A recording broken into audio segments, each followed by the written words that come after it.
Ma copine, Chloé, m'a annoncé, j'ai rencontré quelqu'un pendant mon voyage. On est dans une situation ship.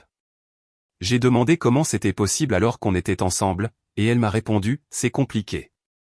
J'ai rétorqué, plus maintenant. Puis j'ai fait tous ses cartons pour qu'il soit prêt à son retour de voyage. Elle pouvait continuer sa situation ship, mais sans que je sois dans l'équation. Moi, Julien, 31 ans, j'étais en train de préparer le dîner quand j'ai reçu l'appel qui a mis fin à tout. Ma copine, Chloé, 27 ans, était partie depuis 6 semaines pour un de ses voyages en solo, un truc pour se retrouver, ou je ne sais quoi. C'était son 3e grand périple de l'année. Je la soutenais, je la trouvais aventureuse et indépendante. Mon téléphone a sonné, c'était un appel vidéo. Son visage est apparu, avec un coucher de soleil en arrière-plan. « Salut, comment ça va ?» Elle avait un air grave. « Écoute, il faut que je te parle de quelque chose d'important. » Mon estomac s'est noué. « D'accord. » Elle a continué, « J'ai rencontré quelqu'un ici. On a passé beaucoup de temps ensemble. Je crois qu'on est dans une situation ship. » Un silence s'est installé, mon cerveau n'arrivait littéralement pas à traiter l'information. « Tu es dans quoi ? » Une situation ship, c'est pas vraiment une relation, mais on a une connexion très profonde et je pense. Alors que tu es avec moi.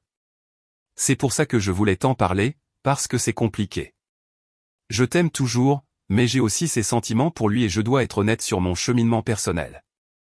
Ce n'est plus compliqué. C'est fini entre nous. Attends, quoi ? Tu romps avec moi. Tu viens de me dire que tu voyais quelqu'un d'autre. Ce n'est pas comme ça. C'est une situation ship et j'essayais d'être honnête avec toi au lieu de te le cacher. Ça ne compte pas pour quelque chose ? Si, bien sûr. Ça compte comme une rupture.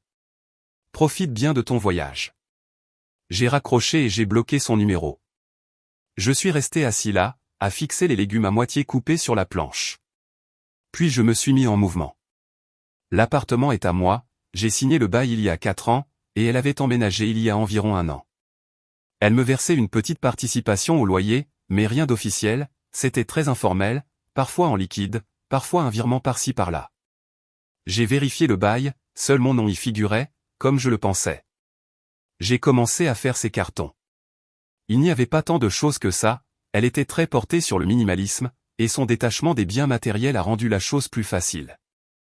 Ses vêtements, ses produits de toilette, ses livres, son ordinateur portable, sa collection d'une vingtaine de cristaux différents, son tapis de yoga, cet étrange coussin de méditation. J'ai tout mis dans des boîtes, ça m'a pris peut-être 3 heures. Je me sentais étrangement calme, comme un chirurgien en pleine opération. Je lui ai envoyé un texto depuis mon téléphone professionnel, tes affaires sont prêtes. Trouve un autre endroit où loger quand tu rentreras. La réponse est arrivée rapidement. Tu es sérieux ? Tu ne peux pas simplement me mettre à la porte. J'habite là. Tu loges ici. Tu n'es pas sur le bail. On a rompu. Tu ne peux plus rester. C'est de la folie. On doit en parler en personne. Il n'y a rien à dire. Tu es dans une situation ship, alors vis-la ailleurs. J'ai bloqué ce numéro aussi. Sa meilleure amie, Léa, m'a appelé le lendemain matin. Mais qu'est-ce qui ne va pas chez toi ? Bonjour. Ne fais pas l'innocent. Chloé est en pleine crise. Elle m'a appelé hier soir en pleurant pendant 2 heures. D'accord, c'est tout ce que tu as à dire ? Elle a fait une seule erreur et tu la jettes dehors comme une malpropre. Une erreur ? Elle a une autre relation. Ce n'est pas une relation. Mon Dieu, tu es tellement traditionnel et coincé. C'est une situation ship, elle explore ses sentiments. Fantastique. Elle peut les explorer depuis une autre adresse. Elle n'a nulle part où aller. Tu es littéralement en train de la mettre à la rue. Elle a de la famille, des amis, des auberges de jeunesse, des options quoi. Tu es sans cœur. Elle t'aimait. Elle m'aimait tellement qu'elle a commencé à voir quelqu'un d'autre. Tu sais quoi ? De toute façon, tu ne l'as jamais mérité. Elle a toujours été trop bien pour toi. Elle a raccroché. Le soir, c'est sa mère qui m'a appelé. Je ne vous connais pas très bien, mais il faut que je vous dise quelque chose. Bonjour. Ma fille est dévastée, elle m'a appelé en sanglotant. Elle dit que vous l'avez mise dehors. Nous avons rompu. Elle ne peut plus rester dans mon appartement. Elle vit là depuis 1 an, elle a des droits. Elle n'est pas sur le bail. Il n'y a aucun contrat de location écrit. Elle était une invitée. Une invitée? Une invitée? Elle vous payait un loyer de temps en temps. En liquide. De manière très informelle. Peu importe le degré d'informalité, vous ne pouvez pas la mettre à la porte comme ça. En fait, si. Elle est libre de consulter un avocat. Vous êtes une personne cruelle et horrible. Ma fille vous a ouvert son cœur. Et puis elle l'a ouvert à quelqu'un d'autre. Elle a été honnête, vous savez à quel point c'est rare? Elle aurait pu mentir. Elle a menti, pendant toute la durée de cette histoire. Elle en a juste eu marre de mentir. J'espère que vous êtes heureux de ruiner sa vie. Elle semble déjà avoir un nouveau copain, elle s'en sortira très bien. Elle m'a insulté avec des mots que je ne répéterai pas avant de raccrocher. Première mise à jour. Elle est revenue environ 1 semaine plus tard. Elle s'est pointée à ma porte avec son frère et Léa. Elle a essayé sa clé, mais ça n'a pas marché, j'avais fait changer la serrure le matin même. Mon appartement, mes serrures. Ils ont martelé la porte. Julien, ouvre. Je sais que tu es là. J'ai ouvert en laissant la chaîne de sécurité. Tes affaires sont dans le couloir. Tous ces cartons étaient empilés proprement contre le mur, à l'extérieur. Son visage est devenu rouge de colère. Tu as changé la serrure? Tu te fous de moi? C'est mon appartement. Son frère s'est avancé. Mec, c'est vraiment dégueulasse. Elle est censée aller où? Ce n'est plus mon problème. Mon ex s'est mise à pleurer à chaudes larmes. Bébé, s'il te plaît, on peut juste parler? J'étais perdu, j'ai fait une erreur, il ne compte pour rien. Je croyais que c'était compliqué. Ça l'était, mais c'est toi que je choisis. Je veux rentrer à la maison. Ce n'est pas ta maison. Léa était en train de filmer la scène avec son téléphone. C'est une expulsion illégale, je suis en train de documenter tout ça. Vas-y, filme. Elle n'est pas sur le bail. Son frère a essayé de la jouer raisonnable. Allez, elle a besoin d'au moins cette nuit pour trouver une solution. Laisse-la dormir ici le temps qu'elle se retourne. Non. Mais où est-ce qu'elle va dormir? À l'hôtel? Chez toi? Chez ses parents? Il y a plein d'options. On n'a pas de place. Toujours pas mon problème. Mon ex a essuyé ses larmes, qui se sont transformées en colère. Je payais un loyer. J'ai des droits de locataire. Tu me donnais du liquide de temps en temps. Pas de quittance, pas d'accord écrit. Tu n'es pas une locataire. Je vais te poursuivre en justice. C'est ton choix. Léa filmait toujours. Tu es un monstre. Tout le monde va voir ça.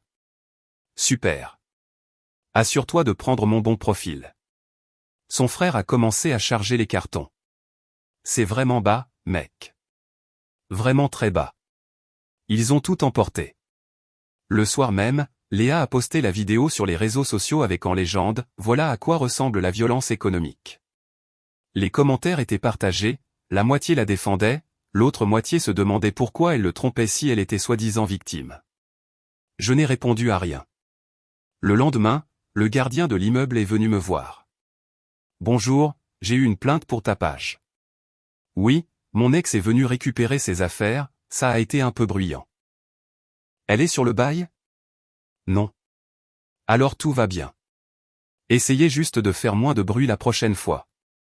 Elle ne reviendra pas, 2 semaines plus tard, j'ai reçu une assignation. Sa mère avait dû lui payer un avocat. Elle me poursuivait pour expulsion illégale, préjudice moral et pour le coût de remplacement de biens volés.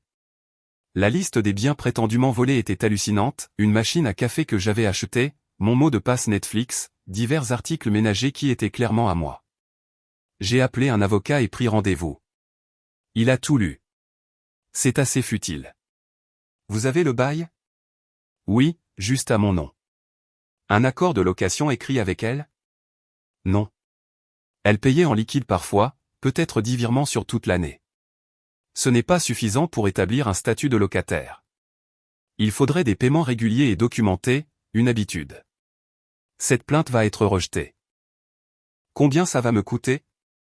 Probablement autour de 2000 € quand tout sera fini, peut-être moins s'ils abandonnent avant. Ça en valait la peine. Nous avons déposé notre réponse, en joignant le bail, l'historique des virements sporadiques et une déclaration du gardien confirmant que j'étais le seul occupant légal. Son avocat s'est retiré une semaine plus tard, m'envoyant un bref email disant qu'il ne la représentait plus. Après ça, son frère m'a rappelé. Tu es content maintenant? Je ne savais pas que tu me voulais malheureux. Elle ne peut pas se payer son propre avocat. C'est maman qui a payé pour celui-là. Maintenant elle n'a plus rien. Elle a son mec de situationship. Peut-être qu'il peut l'aider. À ce propos. Ils ont rompu. C'était rapide. Ouais. Il a découvert certaines choses. Quelles choses? Qu'elle était toujours avec toi. Elle lui avait dit que vous aviez rompu il y a des mois, il n'en savait rien. Intéressant. Comment il l'a découvert? Quand elle est rentrée, elle lui a raconté en pleurant comment tu l'avais mise dehors. Et il a réagi en mode je croyais que tu m'avais dit que vous aviez rompu il y a des mois. Elle a admis qu'elle avait menti et il l'a larguée. Ouais. On dirait qu'elle passe un sale quart d'heure. Tu n'en as même rien à faire, n'est-ce pas? Elle m'a trompé, lui a menti, et maintenant elle est en colère à cause des conséquences. Qu'est-ce que tu veux que je te dise? Que tu vas l'aider. Elle faisait partie de ta famille aussi, après 3 ans. Elle a cessé de faire partie de ma famille quand elle a commencé une relation avec quelqu'un d'autre. Mec, tu es glacial. Réaliste. Il y a une différence. Il a raccroché. Deuxième mise à jour. L'arrogance est montée d'un cran. Sa mère a commencé à m'appeler chaque semaine. J'ai arrêté de répondre, mais elle laissait des messages vocaux. Vous devez l'aider à se remettre sur pied. C'est de votre faute. Elle est en difficulté. Le moins que vous puissiez faire est de l'aider à payer ses factures de psy. Ses factures de psy pour le traumatisme que je lui aurais causé en rompant avec elle. Je n'ai répondu à aucun message. Léa a intensifié sa campagne sur les réseaux sociaux, publiant un long texte expliquant comment je l'avais piégée financièrement, l'avais rendue dépendante de moi, puis l'avais abandonnée quand elle avait essayé de s'épanouir en tant que personne. Elle a commodément oublié de mentionner l'infidélité. Mon meilleur ami a commenté, elle a voyagé à l'étranger 3 fois cette année. En quoi était-elle piégée financièrement? Le post a été modifié pour ajouter, les partenaires abusifs permettent souvent une certaine liberté pour maintenir le contrôle. Peu importe, laissons-les raconter leur histoire. Mais ensuite, elle a commencé à se pointer devant mon immeuble. La première fois, elle attendait dans le hall quand je suis rentré du travail. Il faut qu'on parle. Non, pas du tout. S'il te plaît, juste 5 minutes. Non. Je suis désolé. D'accord? Je suis désolé. J'ai fait une erreur, j'ai tout perdu et j'ai juste besoin de. Tu dois partir. Je suis passé devant elle pour prendre l'ascenseur, elle ne m'a pas suivi. La deuxième fois, elle était assise sur le trottoir. Elle avait l'air mal en point, les cheveux en désordre, les yeux rouges. Je ne partirai pas tant que tu ne m'auras pas parlé. Je ne lui ai même pas accordé un regard et je suis rentré. Elle est restée là environ 1 heure d'après le gardien, puis elle est partie. La troisième fois, elle a réussi à entrer dans l'immeuble et était devant ma porte. S'il te plaît, je n'ai nulle part où aller. L'hôtel. Tes parents. Ton frère. Ils sont tous complets. Mes parents ont déménagé dans plus petit et mon frère a des colocs. Et ce n'est toujours pas mon problème. Où est ta compassion? Je suis en galère. Tu es en galère à cause des choix que tu as faits. Une erreur. Une seule erreur et tu as ruiné toute ma vie. Tu as commencé à voir quelqu'un d'autre alors qu'on était ensemble. Ce n'est pas une erreur, c'est un choix. J'étais perdu. Super. Sois perdu ailleurs. J'ai appelé le gardien. Mon ex continue de s'introduire dans l'immeuble. Pouvons-nous nous assurer qu'elle ne soit plus autorisée à monter? Je vais prévenir l'accueil. Ça a mis fin aux visites. Mais les appels et les textos depuis des numéros inconnus ont continué. Tu me dois des comptes. C'est de ta faute. Tu vas le regretter. J'espère que tu es heureux. J'ai bloqué chaque numéro. Sa mère a encore franchi un cap, elle m'a envoyé une facture. Une vraie facture détaillée. Coût engagé en raison de vos actions. Premier mois de loyer pour un nouvel appartement, 1200 €. Dépôt de garantie, 1200 €. Remplacement d'articles ménagers, 700 €. Séance de thérapie, 250 €. Frais de déménagement, 150 €. Total, 3500 €, avec une note, veuillez effectuer le paiement sous 30 jours. Je l'ai envoyé à mon avocat. Il m'a appelé en riant. C'est la chose la plus ridicule que j'ai vue depuis des années. Donc, je n'ai pas à payer. Vous n'avez aucune obligation légale de fournir un logement ou un soutien financier à une ex-copine. C'est absurde. Mais elle essaie vraiment, la petite dame. Quel essai? Ça ne mènera nulle part. Puis j'ai reçu un appel du mec de la situationship, depuis son téléphone à elle. Salut mec, c'est bizarre, mais il faut qu'on parle. Qui est à l'appareil? Le gars qu'elle a rencontré en voyage. Elle a laissé son téléphone chez moi et j'ai vu ton numéro dans ses appels récents. Je croyais que vous aviez rompu. C'est le cas, mais elle n'arrête pas de m'appeler depuis d'autres numéros. J'ai fini par la bloquer de partout. Et puis, j'ai trouvé son journal intime dans mon appartement. D'accord. Mec, il faut que tu vois ça. Elle a tout planifié, la situationship, la rupture avec toi, tout. C'est écrit noir sur blanc. Sérieusement? Ouais. Elle a écrit qu'elle avait besoin d'un plan B au cas où ça tournerait mal avec toi. Que j'étais géographiquement pratique pour sa stratégie de sortie. Comment elle allait lentement passer de toi à moi. Tu peux m'envoyer des photos? C'est déjà fait. Regarde tes emails. J'ai vérifié. Il avait envoyé des photos des pages du journal. Des entrées détaillées sur son plan de se balancer de ma branche à la sienne, comment elle comptait me garder sous le coude jusqu'à ce qu'elle soit sûre de lui, comment elle présenterait ça comme une quête de soi pour que je ne puisse pas me fâcher. C'était de l'or en barre. Pourquoi tu m'envoies ça? Parce qu'elle s'est jouée de nous deux et qu'elle me harcèle depuis des semaines. Peut-être que si tu as ça, ça t'aidera d'une manière ou d'une autre. Et en plus, tu mérites de savoir. J'apprécie. Ouais, bonne chance, mec. J'ai tout transféré à mon avocat. C'est parfait. Si jamais elle tente quoi que ce soit de légal à nouveau, nous avons la preuve de la préméditation et de la manipulation. Elle a tout manigancé. Est-ce que je peux publier ça? Je ne le recommanderais pas, ça pourrait passer pour de la vengeance. Mais gardez-les. C'est votre assurance. Je les ai gardés. J'ai reçu une dernière lettre d'un avocat, un autre cette fois, menaçant de me poursuivre pour diffamation si je continuais à répandre des mensonges sur le caractère de leur cliente. Mon avocat a répondu, mon client n'a fait aucune déclaration publique concernant votre cliente. Veuillez fournir des preuves des diffamations présumées ou cesser tout contact. Je n'ai plus jamais entendu parler de cet avocat. Troisième mise à jour. Cela fait environ 4 mois maintenant. Il est temps de clore ce chapitre. Elle est retournée vivre chez ses parents, dans une petite ville à quelques heures d'ici. J'ai entendu par des amis communs qu'elle travaille dans un café et suit des cours à la fac. Le cirque sur les réseaux sociaux a continué pendant un certain temps, avec des posts sur l'abus narcissique, le contrôle financier et la guérison des relations toxiques. Puis Léa, sa meilleure amie, a posté quelque chose d'intéressant, un long coup de gueule sur le fait que certaines personnes sont tellement ingrates et qu'elle avait tant fait pour mon ex pour ne recevoir en retour que des exigences. On dirait que cette amitié a implosé. Apparemment, mon ex avait logé chez elle pendant quelques semaines et ça s'est mal terminé, histoire de loyer non payé, de nourriture disparue, de désordre. Un classique. Son frère m'a appelé une dernière fois. Écoute, je ne suis pas censé te dire ça. Alors ne le fais pas, elle raconte aux gens que tu étais violent avec elle. Pas seulement financièrement, mais physiquement. Mon sang n'a fait qu'un tour. Quoi? Ouais.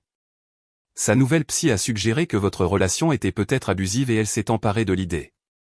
Maintenant, elle dit que tu la frappais. Je ne l'ai jamais touchée. Je sais. Je lui ai dit que c'était une accusation très grave.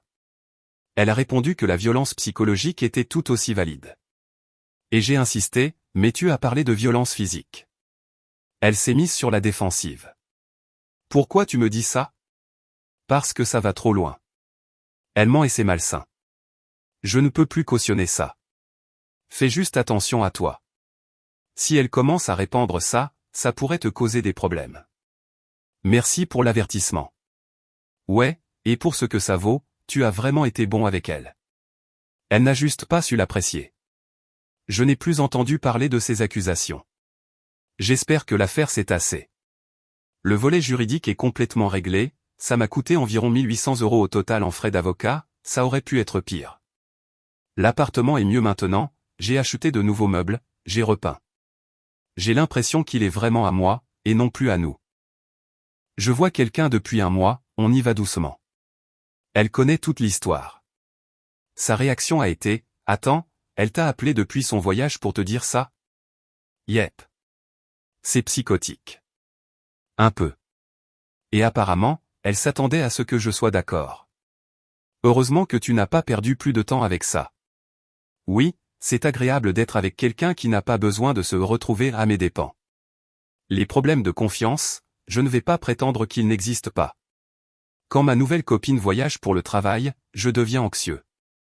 Quand elle est vague sur ses plans, je commence à me poser des questions. Elle est patiente avec ça, elle comprend d'où ça vient. La mère de mon ex m'a envoyé un dernier email la semaine dernière. J'espère que vous savez que vous avez détruit une âme magnifique. Ma fille est sous médicaments maintenant. Elle fait des crises d'angoisse. Elle ne peut plus faire confiance à personne. C'est vous qui avez fait ça. J'espère que vous pourrez vivre avec vous-même. J'ai pensé à répondre, puis j'ai décidé de ne pas le faire. Parce que voilà le truc, je n'ai rien détruit.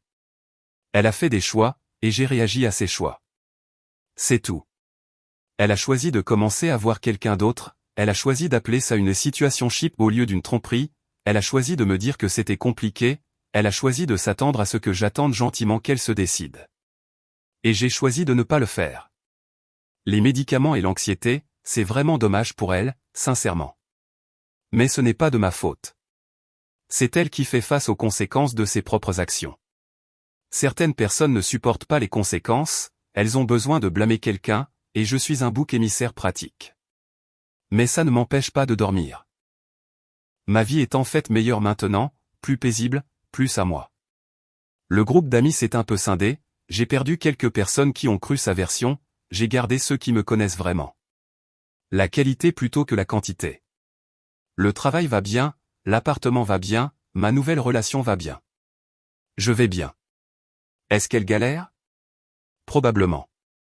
Sa mère a raison de dire qu'elle passe un moment difficile, mais je ne suis pas responsable de la gestion des retombées des mauvaises décisions de quelqu'un d'autre, surtout de quelqu'un qui planifiait activement de me quitter tout en prétendant que tout allait bien. Ces pages de journal me hantent parfois, de voir à quel point tout était calculé, comment elle avait toute cette stratégie en tête. Ça me fait me demander ce qui d'autre était faux, quel moment était réel, quelle conversation était sincère. Mon psy dit que c'est normal, que découvrir que quelqu'un vous a manipulé crée une blessure fondamentale de confiance. Je travaille dessus, certains jours sont plus durs que d'autres. Ma nouvelle copine m'a demandé l'autre jour si je regrettais la façon dont j'avais géré les choses. Est-ce que tu aurais aimé faire quelque chose différemment? J'y ai réfléchi. Non. Elle m'a dit qu'elle voyait quelqu'un d'autre, j'y ai mis fin. C'est la seule réponse appropriée. Et si elle était revenue en s'excusant avant toute l'histoire du procès? Ça aurait été fini quand même. La relation s'est terminée au moment où elle a commencé sa situationship. Tu es très décidé. J'ai appris à l'être. Elle a semblé satisfaite de cette réponse. À tous ceux qui m'ont demandé si je me sentais mal de l'avoir mise dehors, non, elle n'a pas été mise dehors. On lui a demandé de partir après notre rupture. C'est normal. À tous ceux qui demandent si je la reprendrai, absolument pas.